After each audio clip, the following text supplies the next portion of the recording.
This is the Dust for 13, and this would normally be well, this is going to end up being the last video of the week, but this is the second last video of the week. The reason I say that is I've had to record, if you watched yesterday's video, you will know that yesterday's and today's videos are backups. Simply because the audio that I originally got for those two episodes, live gameplay, like the first two of this week, didn't quite come out. So, VK4502A. Don't know what the camera just did, but I never saw that, so. Los geht's! Either way, Tier 9 game, Tier 8 tank. I was originally gonna go to the hill, because I was like, okay, you know, this should be interesting.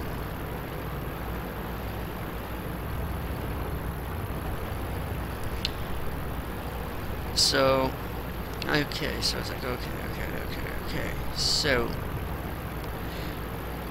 there seems to be very little people going this way. This tank does not do well with gun depression, and I'm probably just gonna end up dying anyway, because that's the fate of this tank. 9 times out of 10, it dies. Just dies. Never get to fire a shot, so I make about, 50 XP and about 1,000 credits. Which, the credit loss is, in my opinion, more acceptable than firing 5 shots, all of them bouncing, and me running up about a 20,000 credit debt to pay. That's right.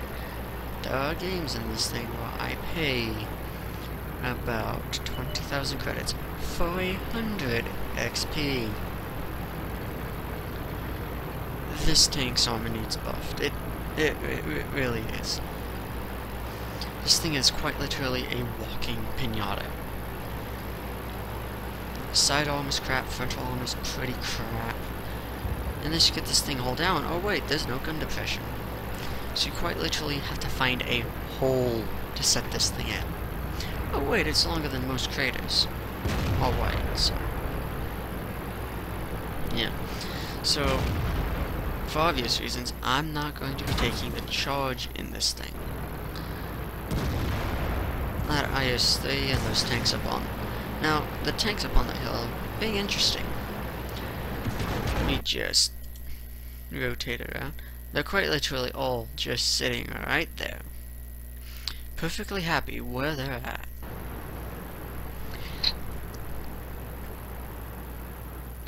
And they're completely forgetting about this area of the map, right over here. They're just sitting there. Just absolutely sitting there.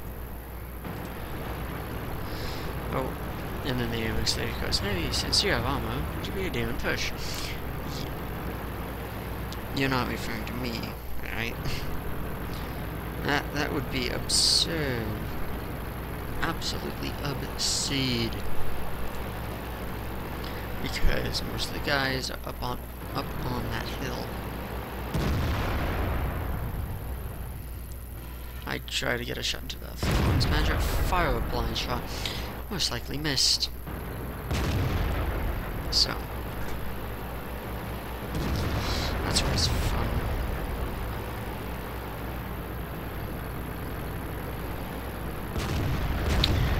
Again, I'm just trying to get a shot, and found one. Wir haben sie nicht mal angekratzt. It's the top of an IS-3, yes, but still. Der ging nicht durch. I'm aiming lower than that, and it's hitting the top, the very top of his tank. Of course it's gonna bounce. But I digress. So what? Fired 2, 3 shots. Not a single damaging hit. Look at an AMX 1319. And of course, the T-29 up on the hill's like, stay, no move. The Panther 8.8 kills the T-28 HTC, who is about to start whining in chat about how that's not fair. He should have the farthest view range. And the KV-5 is like, okay, they've got a spotter over there.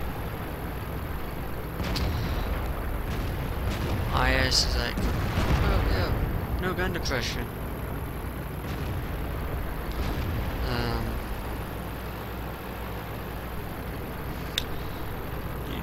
You do know if you were up and over that hill, IS-8, you wouldn't need gun depression.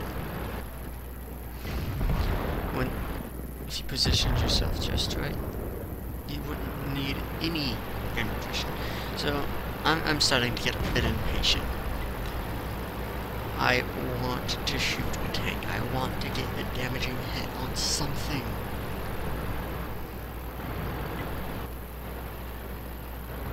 So I've been spotted and something smacked my side. Now it wasn't a lot, so it had to have been a medium or light tank, but still. First damaging hit for 209. All that time for 209 damage. I'm either A, you really shit at this game, or it's just not my game. That Love misses me. I'm trying to get a shot on this X5, and I think I forgot I was shooting it the first time. Love hits either Love or the M30. That smacks me there on the side of the turret. And I'm in a horrible spot. I must be better at this game, because there's no way in hell that I should be taking this much damage for chances at damage. And a total amount of damage for 209 out of 4 shots and only 1 hit. So artillery decides to hit me. I'm like, okay, I get 7 more damage and a kill. And I'm now a little bit unhappy, to say the least. This AMX 30 is gonna get killed, and I'm just running around like a headless chicken, trying to figure out where's the light at the end of this tunnel. Being spotted, not sure by what. Whatever it is, it's hitting pretty damn good. We're now ahead by 2 tanks. 2. All this time we're ahead by 2.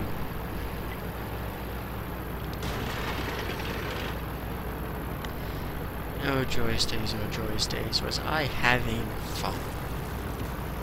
I decide, you know what, screw this, come here. Okay, that was off of him. So, this one, I shot the ground behind him. Nice to know that my shot whiffed by, you know, a couple of pixels. So, after that, you know, horrible miscalculation on my part, my clan started earning skirmishes. Now, this was an interesting game. You'll see what the plan was immediately as it happens. If I remember correctly, this was Pops there, taking the collar position.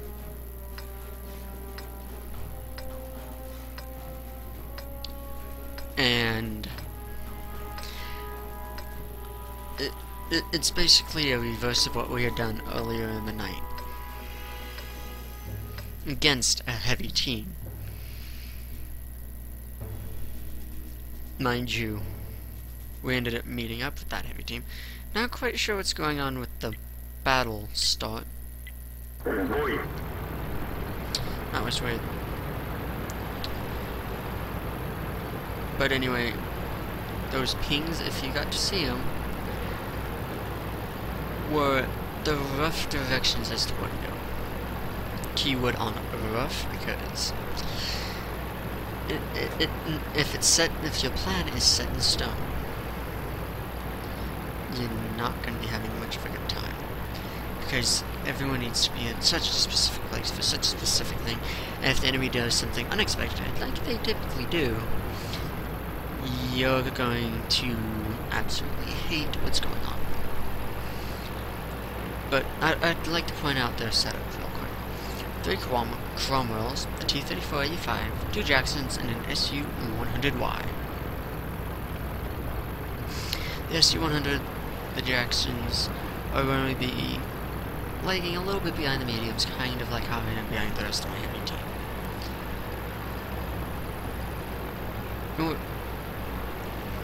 We're told, okay, up on that hill right over there is where tank destroyers like to be.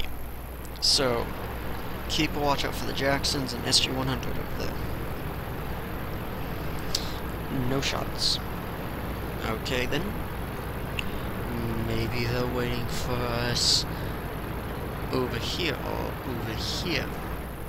Nope, not waiting for us down the 0 line. Maybe it's across the A row. Yeah, maybe. And he's telling us, okay, clear on cap, everyone else try and protect from those 2 spots.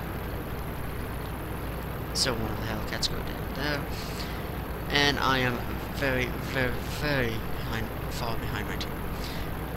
KV-85, actually, I take that back. I don't think it was Pops calling this. I think it was Kiri in the M4 E3E2, or the German, the Sherman Jumbo. So they're kind of keeping up, and that's right. In 2-1, a team of heavies has capped out a team of mediums and fairly quick tank destroyers.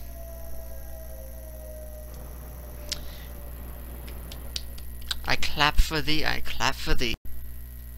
Okay, so, in this game, I'm the caller. I've called 3 games. First one was a win, second one was a loss. I was not expecting heavies to go straight to the middle, I was expecting them to take the long way around. This game, however, we're outmatched. Lowest percentage on the team is a 50%er. These guys are good. These guys are really, really good. They have more experience than me at this game. I'm just gonna let that sink in. So, you'll see how I tell them to deploy. Basically, I'm having heavies go here, mediums go here. In the event that majority of the team either goes here, or comes up through here, or across the bridge, the other section comes back around. Basically, pinch the maneuver. Let's get this show on the road. I'm trying to get them down in that valley at E5, so, yeah. But, while everyone's getting in position and I'm waiting for the enemy tanks to show up, I'm gonna give you a little hint as to why I didn't do it on starter. Well, I stopped the recording during the loading of the actual replay. It was during the countdown that I started. That was because my little brother, 5 years younger than me, decided to open the door, make a face, barely close the door, open it again, make another face, close the door, open it again, make another face. Asked him several times to stop. Be respectful, I'm trying to do something here. His response, close the door for a little while longer, open it up, stick his tongue out maybe. So, next time he closed it, scooted my chair back, slammed it, locked the door. His response is, you jackass, you don't have the right to do that. Well, I'm sorry. Okay, that, you're a bona fide prick. enough of that, though. Enemy team shows up. Like, okay, must be scouts. Nope, there's more. Okay.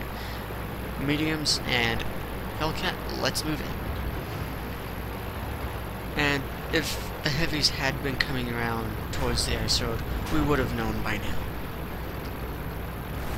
But they're missing people.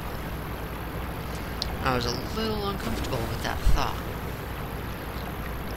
So, the heavies are doing their best to keep them off, and hello, light tank. I was not expecting you there, nor were you expecting me. Ready to fire. Penetration. So I back up. The gun's damaged. We can't fire. Got a dead accurately. drivers. Target lost. Okay, so he's done. Okay. Now the entire team has been spotted. Target acquired. Let's take care of this Cromwell. Got him. Okay, so KV-85, T-37. I'm on low health. Ready to fire. Ready to fire. I missed that shot, but... And the T-37 gets it. Now, that's not the end of it. It's definitely not the end of it. So, I'm watching... Woot the blank. M6 trap. We've quite literally killed all but 2 of the light tanks that made it across the bridge. Their percentage win rating now is a 55 and a 51% rating. Okay, whoop-de-doo. Chance to originally win, 14%. Then it went to 35. I'm having Wout go after their cat. Long way around, he's low on health. KV-85, the Cromwell, and the Hellcat will go after the MT-25 and the Type 64. The MT-25 makes a massive mistake. He gets caught in crossfire. The heavies are going to go around that horn. We're going to basically pull that same maneuver again. Now, that Cromwell needs... He knows what he needs to do.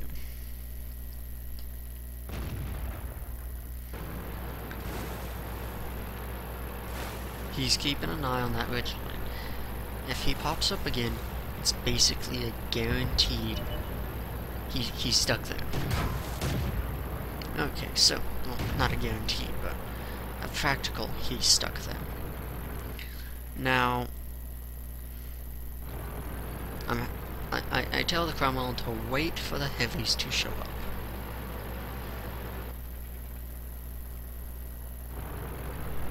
The M6 got killed on the bridge, and he knows that Type 64 knows he can't stay there, so he's dropped down into that valley somewhere. Now, if he was, I wouldn't say more intelligent, but if he was thinking more clearly, he would have gone to cap. But instead, he decided to try and circle around the Cromwell. Well, now it's the same situation over by our cap. Sure, the Cromwell's taking hits. He's dead in the water. That Type 64 can't live. He's dead. He's got 2 heavies and this Cromwell. We fixed the track. Get going. The amount of pride I got out of that game was immense. It was, what, a 34% chance to win at the end of it? And even with that guy dead, XCM is still only saying, you've got a 77% chance. With an original 14, sometimes the right map, the right call, will make the difference. That's why win rating means nothing. It's an indicator as to how well they do on their own. Well, not even that, it's just how many bad games they've gotten into. I mean, if you're below a 45%, there's something going wrong. If you've got about 48, 49, and at 50, you're average. you're well in the average. A little below that, it's still pretty good. Above that, you've got some really good stuff. So yeah, I guess I should stop rambling about this, but this has been the Sphere 13. If you enjoyed the video, please leave a like. If you want to keep up to date with my uploads, please subscribe, and if you want to check out more of my content, please go check out my channel. This has been the Sphere 13, signing off. Bye.